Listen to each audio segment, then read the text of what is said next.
laid out before, and we're going to play with it. We're going to take a look at exactly where the power of grid can come from. Mind you, this is a complex example that doesn't have a lot of real-world application outside of maybe image galleries and that sort of thing.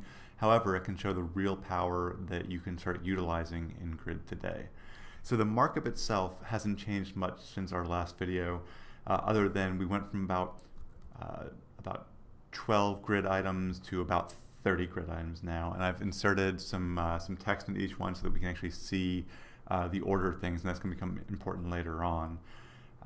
And then we're starting with this idea of our grid parent already has display grid set on it, and I've already defined out a much smaller grid item than we had before. So instead of a quarter setup, we now have 12 columns across. So it's actually a 12 column grid that I've defined. Now, this is not an ideal layout. Obviously, having each of these columns be so tight is never going to really make sense on a real-world basis. So I can actually come in here and on my grid item, on dot_grid item, I'm going to specify grid column span 2. So now I have 6 columns across. Now my grid is still a 12 column grid, but each grid item is now worth 2 of those.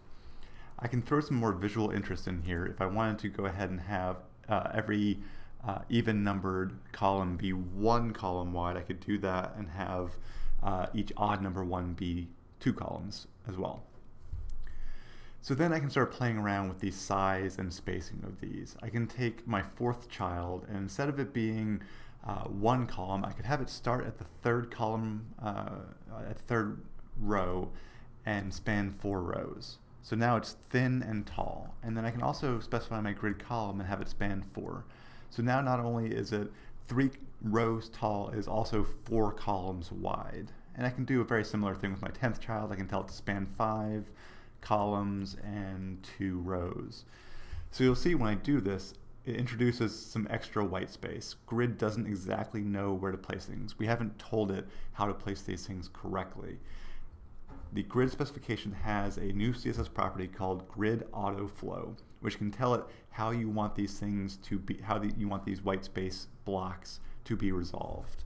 By default, you can tell it to have a grid autoflow of dense, and dense is going to look at it from a horizontal perspective, and it's going to backfill any empty spots with any div that matches those sizes.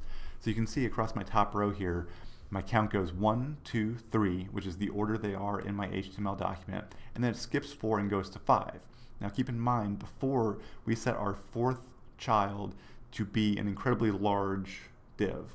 So it no longer fits in this spot, so it automatically knows to go find a 2 column spanning grid item and place it here. And then we go 6, 7, 8, and then we jump to 12. And that's because 12 is the next 1 column spacer that we have, and it inserts it here. And that's because 10 sits here at this bigger spot.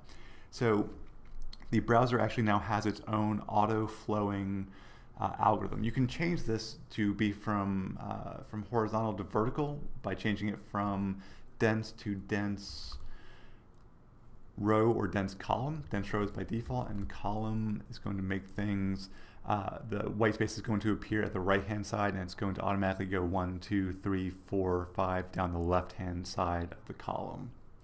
So this is great for content that you don't need to worry about the order of. So creating a mosaic tiling, Pinteresty type document is much easier than it used to be.